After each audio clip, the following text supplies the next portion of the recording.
Hi, my name is Bill Kralovic. I'm the head of the Osaka International School of Kwansei Gakuen here in Japan. And I'd like to thank you for the opportunity to answer some questions for you. So we're making this video in my back patio. This is a big garden for Japan, and my son is filming me on my iPhone. And it's a Sunday evening here. We're on the eve of year number 26 for me in international education. I still get nervous before the students come, and we've been working hard the past couple weeks to get the teachers, the 7 new teachers, to get settled in their apartments and get them ready in the school, and then doing all the things to get the school ready and wrapping up with admissions and that. It's been quite busy and hectic, and now I think it's ready to go. I can't wait for the kids to come. Should be a lot of fun this year.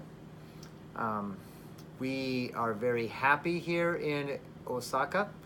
My 3 children go to the school, and my wife is the teacher in the pre-kinder, so it's wonderful that we can all go to school together.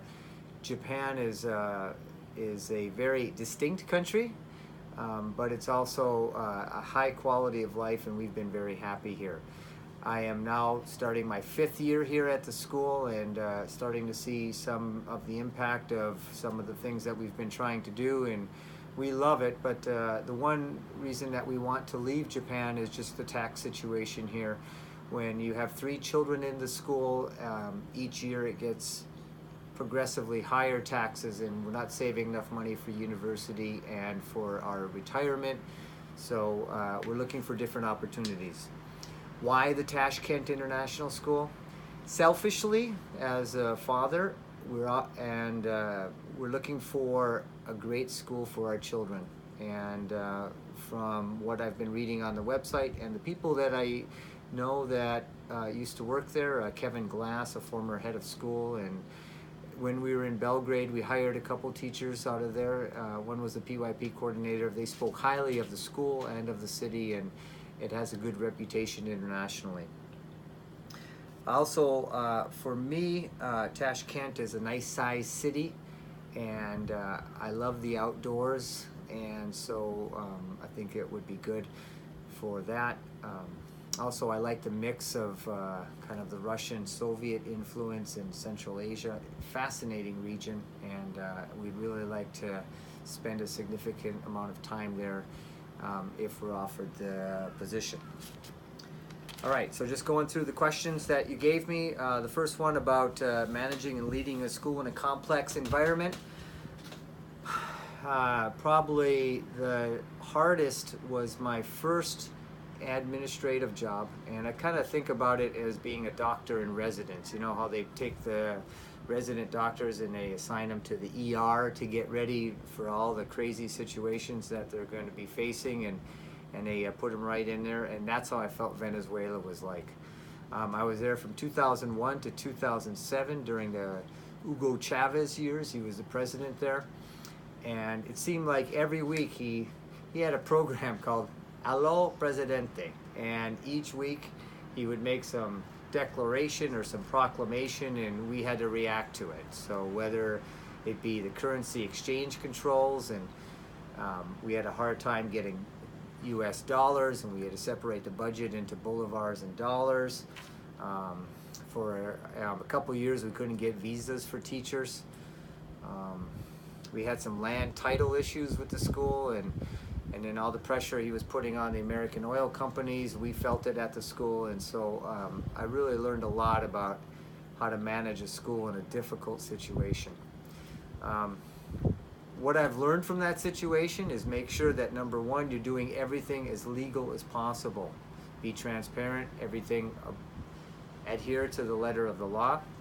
Number 2, I think it's important to be an asset for the community. So we reached out to a lot of the poor barrios and some of the schools there in our service learning program, and also with our faculty leading professional development workshops, and kind of being a beacon of international education for the city, and really helping out and being an asset for the community.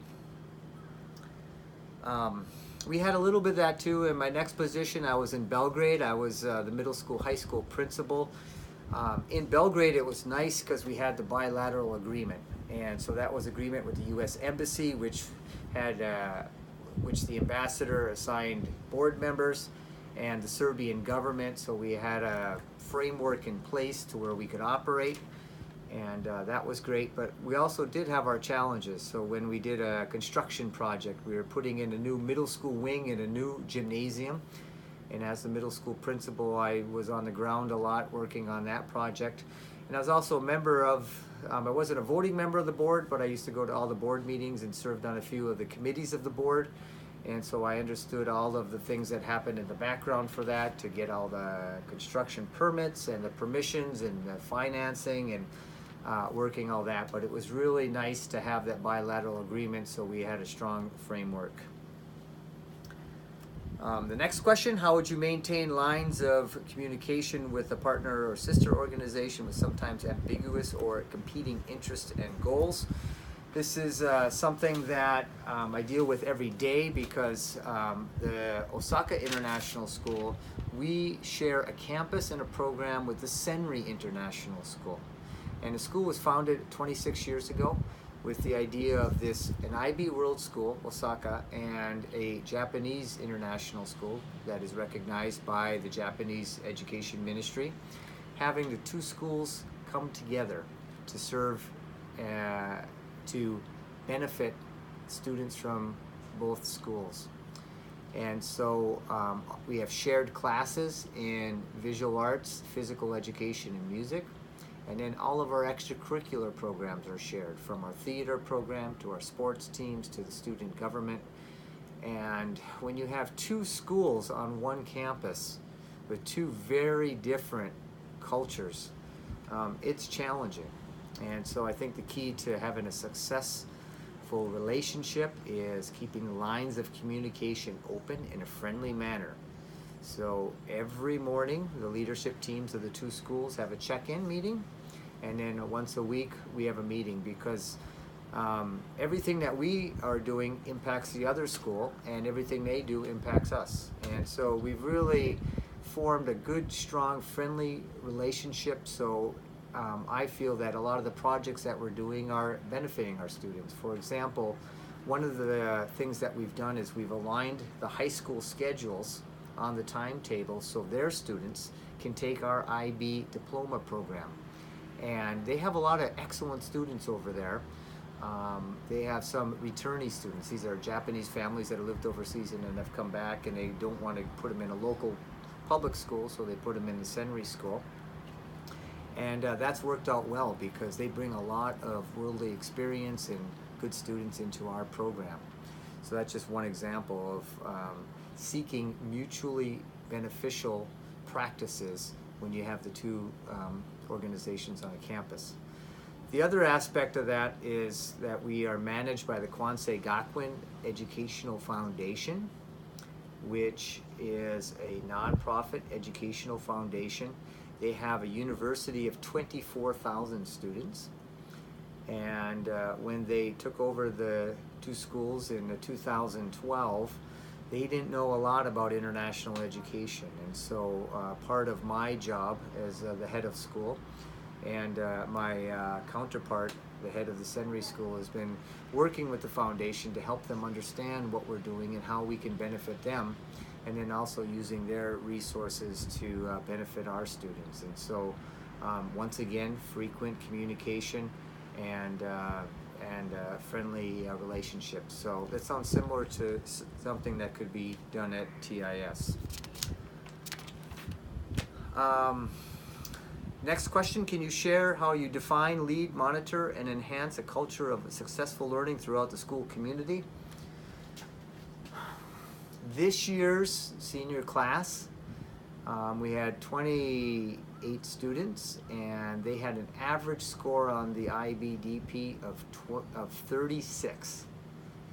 And so, you know, if you think about what goes into that as the head of school, it's not only making sure that you hire the great teachers for the IBDP and that, but you got to have all of the resources and all of the support in the community, and it starts at kindergarten and goes all the way up to grade 12.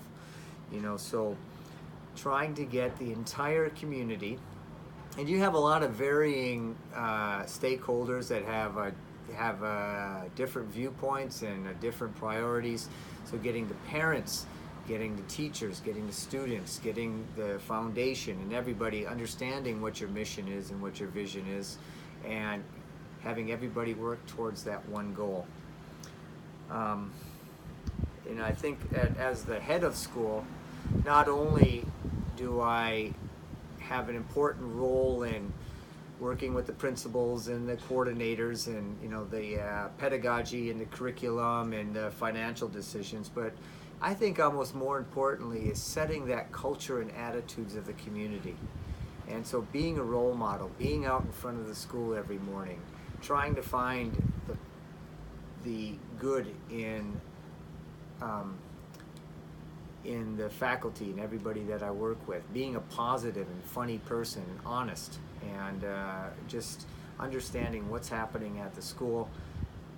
It helps having 3 children, and right now they're lined up as one in the high school, one in the middle school, one in the elementary. So I really have a deep understanding of what the families are going through and their perspective, and so it helps me with my leadership when I'm working with the principals and working with the business office of making it a school that they want to belong to, and have all the students find that part of our school that they love and they can connect with, and I think that's important. Then the final question, I don't want to go too long here, I could go on for a long time, but I like the question about the most difficult decisions and what I had to learn about that. And for me, the most difficult parts of the job is when I need to let somebody go. And it's a lot of emotional energy. I think if it's a faculty member that is not performing up to our standards, I think it's for the benefits of the whole school community and the students that I need to take strong actions. I think it's important. What I've learned is that you need to be very clear with the people that you have an issue with, exactly what the issue is, and then to give them support so they can improve and try to reach that to the standards that are set by the school. And through the years, worked with some teachers, and some have stepped up, and others we've kind of counseled out of the position, and I think they've come to the realization that maybe it's not a good fit for them. I think the other faculty members appreciate that, in the fact that we have a fair process, and it was very clear what the issues were, and I think that they see the benefit of the school. There's always fallout from those kind of things. As a middle school and high school principal in Belgrade, we had a tough time. My job there was to kind of clean up things a little bit.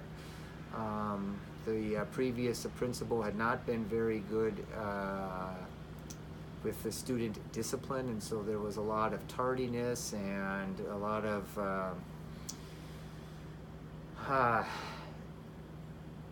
disruptions and misbehavior in the high school especially, and taking some strong actions with the students to send a message to everybody.